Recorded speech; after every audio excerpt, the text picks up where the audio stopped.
Oi, gente, boa noite. Tem filhotinhos aqui. São filhotinhos que estão chorando aqui.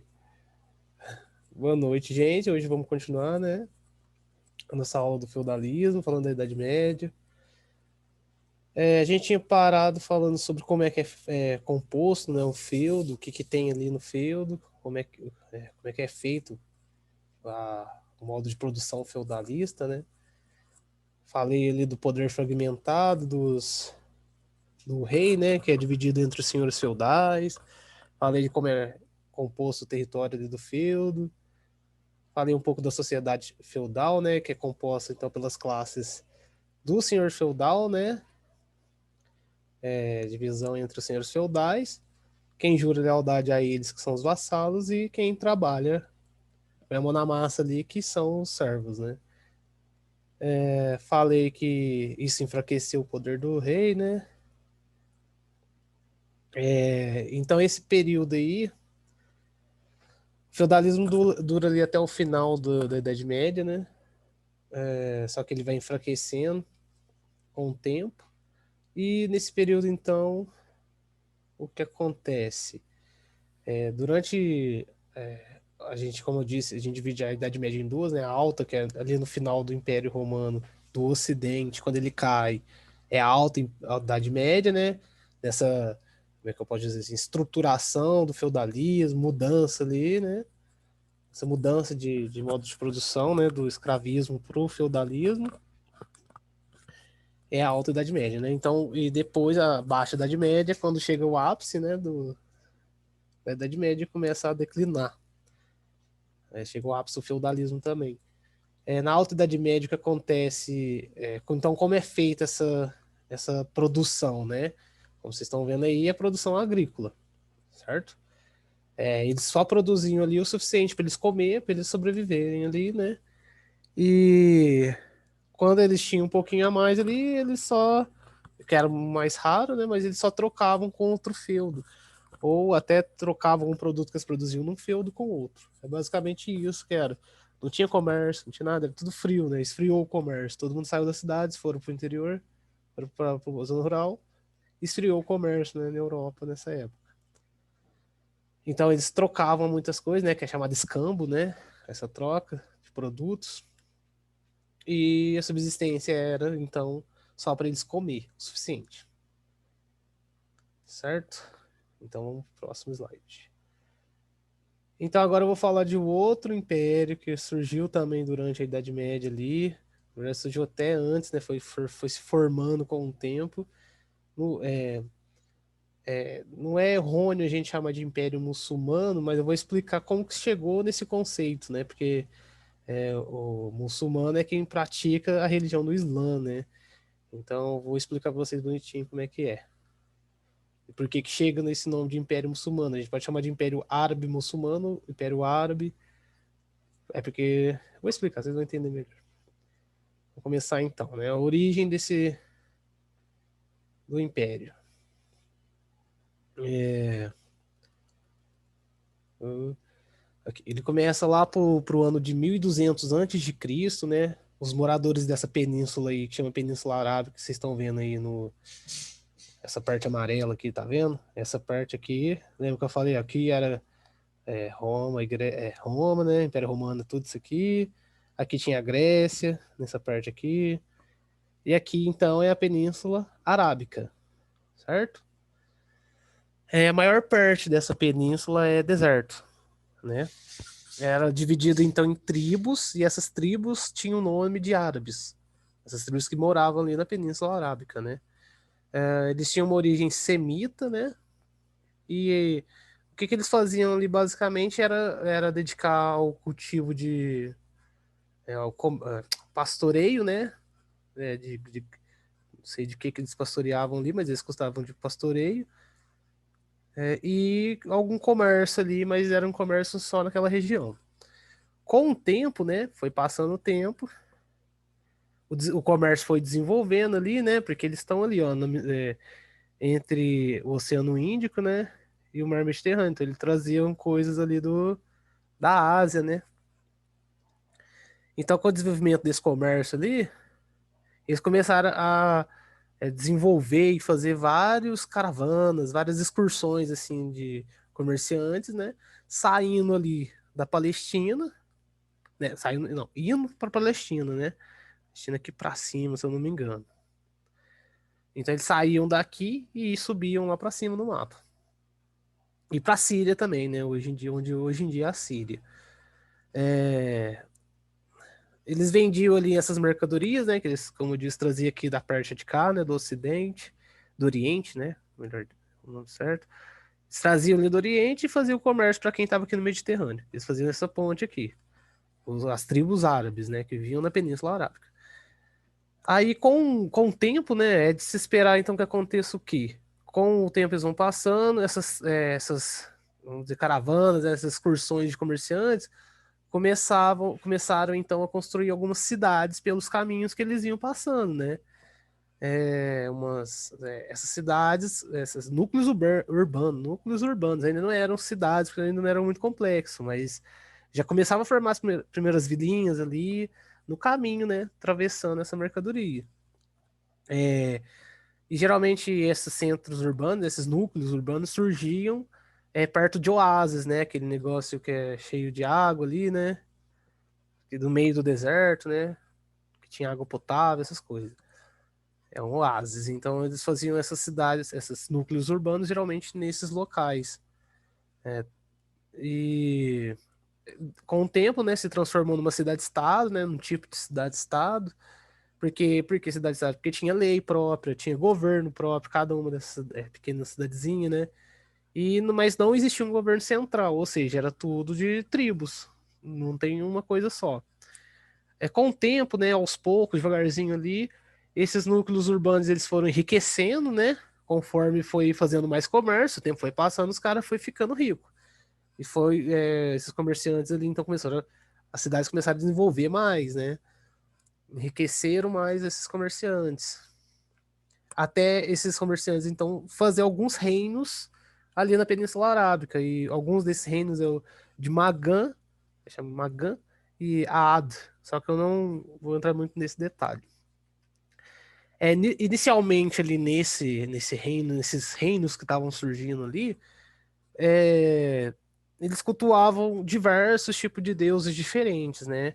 Esses deuses eram animistas, né? Os deuses não, eles eram animistas, né? Os árabes no começo ali. O que é animista? É quando eles acreditam um objeto inanimado, tem a alma, entende? Que um objeto inanimado tem a alma. Uma pedra tem alma, entende? Então eles rezam para isso. Esses são chamados animistas, né? E tinham vários deuses. Eles rezavam. Uma dessas cidades, né, que eu disse aí, que foi criada com esses comércios, era a cidade de Meca, né? Que é essa aí que vocês estão vendo no mapa aí, ó, perto do Mar Vermelho aqui. E essa cidade, ela tinha um comércio muito intenso, né? Como eu disse. Esse comércio era muito forte ali na cidade de Meca. E tinha um santuário, que até hoje está ali, né? Eu não sei se é o mesmo, mas até hoje tem um santuário lá, que é em formato de cubo, não sei se vocês conhecem, é muito legal, é um cubo gigante, todo preto, tem alguns detalhes escritos, umas coisas escritas, e é chamado de Kaaba. E ali, então, naquele cubo de pedra ali, né? Eles cultuam os deuses, cultuavam, né? Os 360 deuses e deusas que existiam na religião arábia ali, da Arábia ali, né? Da Península Arábica, dos povos árabes. Então eles prestavam homenagem a essa pedra preta, né? Que era considerada sagrada para eles. Como eu disse, ele era animista, né? No resumo que eu vou deixar para vocês, tem, tem a fotinha da Caba. Vocês vão ver, vocês vão até se recordar de algumas coisas assim. Vocês viram no jornal, na TV, assim, mas não prestaram muita atenção, mas vocês vão lembrar, eu acho. Então aí vamos falar agora do islamismo. Então, o que é o islamismo? Falei dos povos árabes, né? Mas qual que é a diferença? Dos islã, do muçulmano, né? E dos árabes. Os árabes são esses povos originários que eu disse, né? Então, o governo dessa cidade de Meca, ele era exercido por um clã, certo?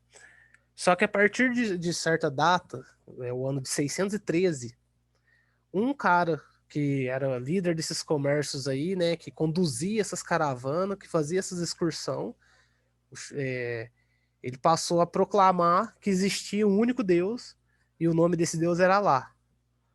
E aí ele criou a religião do Islã, né? Islã, a palavra quer dizer submissão a Deus. Esse cara era o Maomé, né? Esse cara do comércio aí que liderava essas caravanas era o Maomé. Então ele cria essa religião, né? E proclama a existência de um único Deus, Alá. É isso, cria o Islã. Segundo a tradição, então, quando o Maomé tinha 40 anos ali, ele recebeu uma missão divina, né, do anjo Gabriel, que chegou para ele e revelou que existia só um Deus e ele chamava Alá. Era Alá, né? É, Alguns grandes comerciantes ali da cidade de Meca, eles achavam que o Maomé iria mandar quem ia lá comprar as coisas, né? Os peregrinos que ia vir até lá, ia espantar os caras, porque ele achou o cara tá falando aí de um Deus só. Nós cultua aqui 360 deuses. Fora os peregrinos vêm pra cá, cada um com um deus diferente. E aí vem esse cara, esse Maomé, falando que só existe um deus, então ele vai dar, não vai dar certo não, esse cara aqui. Aí o que que eles fizeram então? Eles hostilizaram bastante o Maomé, né? E aí então ele fugiu dali, fugiu da cidade de Meca e foi para uma cidade chamada Yatreb. Não sei como é a pronúncia exata, mas no resuminho tem isso aqui, eu só tô os nomes assim é muito difícil.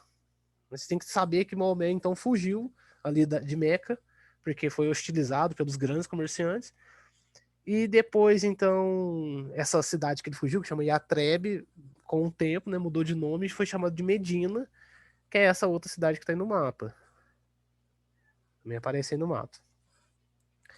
E Medina, então, foi a cidade de Maomé. Essa viagem de Maomé até lá é conhecida na religião, né, como Égira, eu não tenho certeza como pronuncia, acho que é Égira. E isso, então, marca o início do calendário do Islã. É quando Maomé faz essa viagem, né, sendo expulso, né, fugindo ali de Meca e fundando essa outra cidade, né, indo para essa outra cidade que depois muda de nome e vira Medina. O seguidor do islamismo, então, são os muçulmanos, né, que em árabe é muslim, e quer dizer que é o radical linguístico da palavra Islã, quer dizer o mesmo que Islã. Vamos ver, na cidade de Medina surge a primeira comunidade então islâmica, né, sob a liderança do Maomé. E Maomé então é o representante de Alá na Terra. Ele é juiz, líder espiritual, militar e administrativo da cidade de Medina. E isso configura então o que a gente conhece como uma teocracia, né, um governo de Deus, porque ele é representante de Deus na Terra, lá na cidade de Medina. Então Maomé começa a expandir o território dele, né? Ele começa a atacar as tribos vizinhas ali, né? Outras tribos árabes ali, né? E, e as caravanas, tudo que passava ali pelo deserto, porque ele falava que isso é o chamado jihad, né? Na religião do Islã, que é o esforço de Deus, né? Você faz um esforço físico, moral, espiritual, intelectual em favor de Deus, ou seja, você vai expandir o território porque Deus quer, é o jihad. É assim que funciona. Então, e quem morresse também, né, nesse jihad, quem morre é considerado um mártir, né? Não sei hoje em dia, mas algumas religiões mais extremas até hoje usam isso. Usam essa visão, né, de que é assim que funciona. Muito extremista, sabe? Mas o jihad naquela época, então, é usado para expansão, né, do território, falando que quem morresse ali, defendendo essa expansão, lutando por Alá, ia se tornar um mártir, né? E ia conquistar a salvação lá no paraíso. É, é, Então, os líderes ali das tribos ali da Arábia, desse continente da Península Arábica, eles percebendo que o Maomé tá muito forte ali, começaram a se converter pro Islã, né? Ficaram com medo. Só um minuto, gente, eu tenho que ver um negócio aqui rapidinho.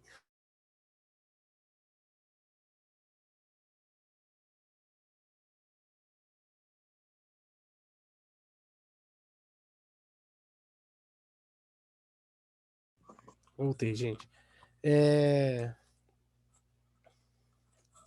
Então, esses líderes, né, como eu falei, esses outros líderes de outras tribos ficaram com medo de Maomé, ele tá ficando muito forte, então eles decidiram fazer o quê? Se aliar, né? Eles não são bobos, começaram a se aliar ao Maomé e se converteu ao Islã, né, nessa religião de um único Deus. Então, no ano ali de 630, Maomé e um exército de cerca de 10 mil pessoas, eles invadiram a cidade de Meca, né, que é onde o Maomé tinha sido expulso, e destruiu todos os ídolos de Caba, ou seja, todos os outros deuses, todas as estátuas, tudo que tinha ali de outro deus, Maomé destruiu tudo ali em Caba, né, da pedra, né, a pedra é a Caba.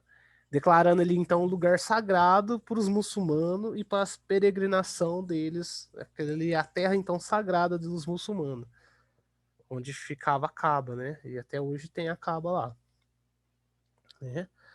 Então, essa terra se torna sagrada para os muçulmanos. Maomé, então, ele unificou várias tribos, né, da Península Arábica ali, né, e criou um sentimento de identidade entre os árabes. Os árabes eles se sentiam parte de alguma coisa, parte de um território. Tinha aquele negócio assim, de nacionalismo, eles gostavam, né, se sentiam parte. Então, assim surgiu o Estado Árabe Muçulmano, né? Primeiro Estado Árabe Muçulmano. Com o tempo, passou o tempo ali, né? Como vocês veem, ó, o islamismo na época de Maomé ficou ali, nessa parte amarela ali. Porque Maomé morre no ano de 632, né? Eu não sei exatamente do que. Vou só responder a dúvida aqui, gente, ó. Mesmo Maomé sendo líder para Medina, ainda existiam pessoas que acreditavam em deuses, ou não existia essa possibilidade? Existia, só que é aquele negócio, né? Sempre quando tem alguém que está construindo um império muito forte, ele vai massacrar quem tiver contra. Então, essas outras religiões, essas outras pessoas que acreditavam em outros deuses, elas eram reprimidas mesmo. É um estado teocrático. Ou seja, a religião daquele líder lá em cima é o que define. Se você acredita em outro deus, você é punido, você é expulso, alguma coisa acontece com você. Tanto que a gente chega até no máximo das cruzadas, né? Que vai chegar aí exatamente dos cristãos, né? Tentando reaver essa terra que eles consideram sagrada também, que é Jerusalém, né? Então, quanto mais um cara fica forte ali, o ideal dele vai se pregando, pelo menos nessa época, né? Ainda quando não tinha muita ciência, era bem difícil, bem diferente de hoje em dia. Mas ainda hoje em dia, a gente vê isso. De nada. Então, continuando aqui, durante a vida de Maomé, de acordo com a lenda, né, com a lenda, ele teria recebido então revelações divinas, né? É, e aí ele escreveu então um livro do Alcorão, né? Ou o Corão só, que é o livro sagrado da religião do Islã, que lá tem os preceitos econômico, jurídico, político e religioso dos dogmas, né, da religião do Islã. Ele escreveu isso com as revelações lá de Gabriel e de outros, né? É, Atualmente, então, para vocês terem uma ideia, tanto que o islamismo até hoje é muito forte, ele, ele tem mais ou menos cerca de 1 bilhão de fiéis, né? Pelo mundo todo, né? A maioria deles estão na Ásia, que é cerca de 70% 70% desses islãs, né, desses muçulmanos estão na Ásia, e 26% está na África. É 1 bilhão, eu acho que, se não me engano, gente, eu posso estar enganado, mas é porque eu não lembro da fonte, mas é a religião que mais cresce hoje em dia no mundo é o Islã. Então, o que acontece? Chega uma época, né, como é um império, a gente está falando de uma coisa que cresce, né, vários territórios, tem a parte da expansão, né, o Maomé já começa essa expansão ali, só que depois que o Maomé morre, acontece uma cisão, né, uma divisão, dentro da religião do Islã. Por quê? Porque uma parte acreditava que quem deveria suceder, né, tomar o lugar ali do Maomé depois que ele morreu, deveria ser o sogro do Maomé, né? e outra parte achava que quem deveria assumir o trono ali deveria ser o parente mais próximo do Maomé, que era o primo dele. Quem defendia o sogro, né? Eles defendiam não o sogro, né? Defendia que quem deveria assumir era a pessoa mais capacitada. E essa pessoa mais capacitada, então, seria o sogro do Maomé. Esses são os sunitas. Os sunitas defendiam que a pessoa mais bem preparada deveria assumir o cargo do Maomé ali, de imperador ali, né? Eles vêm da... Sunita vem da palavra suni, que significa aqueles que seguem os costumes. Eles acreditavam, então, os sunitas, que a autoridade espiritual é de toda a comunidade, não só de um grupo, né? Só de um líder. Eles é... E aí, né? Tem os xiitas, né? Que são os que apoiavam, então, o parente mais próximo, em vez de ser o mais capacitado, e sim um parente, que era o primo e genro do Maomé. Ele chamava Ali, né? E Ali significa... xiita significa partido de Ali. Então, é por isso que chama xiita, que era o primo e genro do Maomé. Eles acreditavam, então, que o líder do Islã, do Império, deveria centralizar todo o poder na figura dele, né? E os sunitas não acreditavam nisso, acreditavam que era de toda a comunidade. Quem ganhou nessa disputa do trono do Maomé foram os sunitas, né? O sogro do Maomé, então, assumiu, né? Ele foi escolhido como o califa. Califa quer dizer sucessor, né?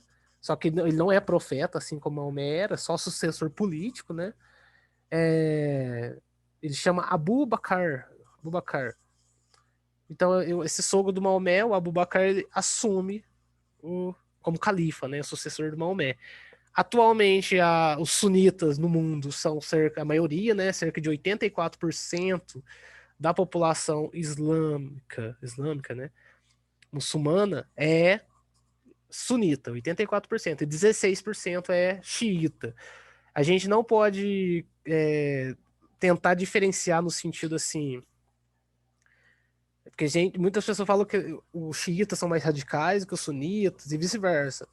Todas as duas religiões têm, todas as duas vertentes da mesma religião têm o seu lado mais radical. Eu não vou entrar nesse detalhe agora, porque eu acho que eu vou entrar mais lá para frente sobre os atentados, né?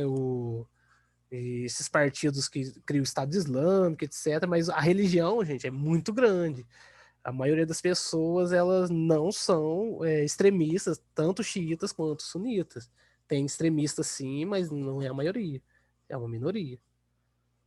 Importante a gente pensar nisso. Então, quando esse cara sunita aí que assume, né, o sogro do Maomé assume, quando ele morre, quer dizer, no ano lá de 634, ele morre só depois de, acho que 2 anos, né? Praticamente todas as tribos ali que estavam na Península Arábica já eram muçulmanas quando ele morreu. E aí, então, quando ele morre, assume um cara chamado Omarimb al-Khattab. Ele inicia, então, outra expansão, né? Formando, então, o Império. Aqui é essa parte aqui, ó. Primeiras conquistas até 661. Ó. Essas primeira parte, ó. Ele assume isso aqui. Que é as duas dinastias aí, né? Faltam 8 minutos, eu acho que dá tempo de eu falar dessas dinastias. A dinastia dos Omíadas, né?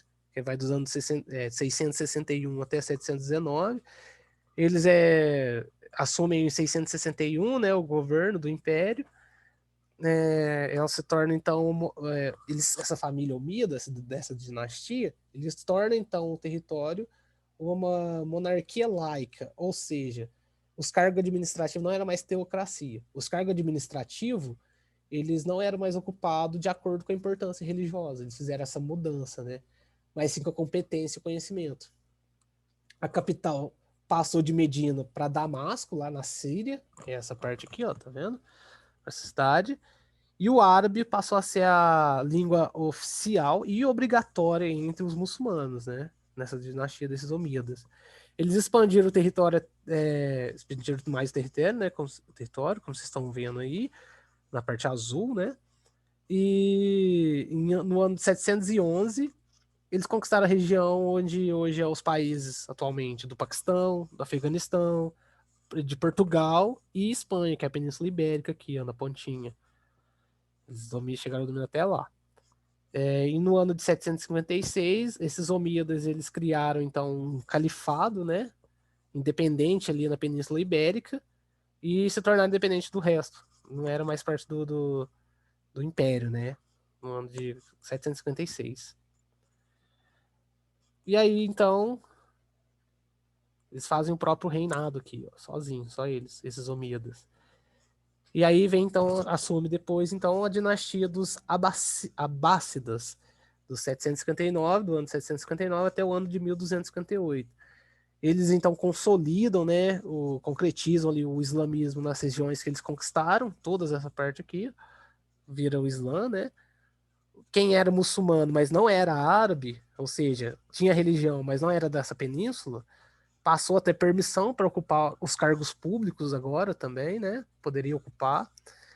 O império deixou de ser só árabe e se tornou um império muçulmano. Ou seja, todo mundo da religião muçulmana, não só quem vinha da Península Arábica. Porque outros povos aqui começaram a se converter para o Islã. O califa, né, que era o líder lá, né, tipo o rei, né, se tornou um autocrata absoluto, ou seja, ele tinha o poder divino, né, de origem divina, ele veio, Deus escolheu ele ali. E é criado o cargo de vizir. Que é vizir? É uma espécie de primeiro-ministro ali, né, que ajudava na administração desse império. E no ano de 762, eles transferem a capital de novo, né, para Bagdá. Muda a capital aqui de Damasco para Bagdá. E é onde hoje em dia, né, é construída o Iraque, né, o Iraque aqui. A cultura deles, vamos ver se vai dar tempo. Acho que vai dar tempo. Lá na biblioteca de Bagdá, eles tinham os caras que chamavam copista, né? Que ficavam copiando os livros que tinha, traduziram os livros de filosofia, ciências, matemática, medicina, tudo que estava em grego, em latim, em hindu, em outras línguas, em persa, eles traduziram para o árabe. Eles também, para abrigar todo esse material, eles construíram um complexo de museus, um monte de museu, um monte de biblioteca chamado Bait al-Hikmah, Casa da Sabedoria. Significa isso. Vocês procurar essa Casa da Sabedoria lá, biblioteca da Casa da Sabedoria, capaz vocês vão achar alguma coisa sobre ela. Então eles avançam, né, em outras áreas da ciência, né, os muçulmanos. Só eles conseguiram fazer isso, né? Como, deixa eu ver aqui, astronomia. Eles criaram um calendário, né? Fundaram observatório, criaram instrumento de navegação, né, que é o quadrante, o astrolábio, quem criou foi eles. A matemática, eles criaram a álgebra, criaram a trigonometria, criaram o sistema numérico arábico, né, com base no que tinha nos hindu. Na física, eles construíram balança de grande precisão, construíram moinho de água, né, moinho de água. Na química, descobriram produtos como o bórax, como a amônia, o sal amoníaco, o ácido nítrico, ácido sulfúrico, nitrato de prata. Eles inventaram também o alambique, desenvolveram várias tintas de tecido. Na área da medicina, eles perceberam que algumas doenças contagiosas, tipo sarampo, como é que fala? Dependia do estado emocional da pessoa, né? Para fazer o diagnóstico, você tinha que levar em consideração o estado emocional, né, do paciente. E na arquitetura, né, que eles construíram várias mesquitas, várias coisas assim. Então, eles dividem o território depois em vários califados, né, independente. E então tudo vira o Império Muçulmano, porque não era mais ligado pela descendência arábica, e sim pela religião muçulmana. Isso é o Império Muçulmano, tá vendo? Toda essa região vermelhinha aí, ó, da linha vermelha chegou a ser o Império Muçulmano. Lembra que o Império Bizantino dominava essa parte aqui, ó, e o Império, no caso aqui do Reino dos Francos, né, o Carolíndio dominava aqui, ainda dominava, né, porque o Bizantino ficou com um pedaço a menos aqui. Então, gente, deixa eu ver se tem mais alguma coisa importante para hoje. Então é isso, né? Depois, lá no século, no início lá do ano de 1095, começa, né, a tentativa da igreja tentar retomar esse império, né, o Império Bizantino, mais o Império Carolíngio que se retomar esses territórios, né, para o mundo cristão, saindo dos muçulmanos, e começa as cruzadas, né, que aí a gente vai falar na aula que vem quando a gente falar da Igreja Católica. Essa terra ali, né, que eles querem conquistar Jerusalém, né, é sagrada para três religiões, né, que é o judaísmo, pro islamismo e pro catolicismo, né, pro cristianismo. É uma terra sagrada para três religiões, por isso tem muita briga ali até hoje. É isso, né? Por hoje. Deixa eu ver aqui. Acho que dá para falar um negocinho aqui, ó. Os hebreus, né, os judeus, eles conquistaram ali, os futuros judeus, né, os hebreus, conquistaram ali por causa do reino de Israel, né? Ficava o templo de Salomão naquele local, em Jerusalém ali. Aí depois os cristãos dominou lá, né, com o Império Bizantino. E ali também fica as lembranças de Jesus, né? Os últimos tempos de Jesus, onde ele foi julgado, crucificado e sepultado. E para os muçulmanos, né? Quando foi até lá, né? Que é a jornada do Maomé, né? Onde ele encontrou, Maomé encontrou Jesus e outros, como é que fala? Outros profetas ali. E foi ali que o Gabriel falou para ele, né? Que Alá era o único Deus. Sim. Deixa eu ver aqui. Gente, falta um minuto para acabá-lo. É isso. Depois, quando a gente for falar mais, eu vou falar mais sobre o Estado Islâmico, o que mais? Esses extremistas aí vocês vão entender por que eles fazem isso. Vocês já entendem mais ou menos, né? Por ver, né, como funciona a religião, tem uma parte que dá para ter uma abertura pro extremismo mesmo, mas é assim mesmo, todo lugar vai ter gente extremista, independente. Então, gente, boa noite. Espero que vocês fiquem bem aí. Boa aula, né? Para próximas aulas vocês forem ter. E amanhã a gente continua daqui, da Igreja Católica. Boa noite e obrigado pela atenção, gente. Até amanhã.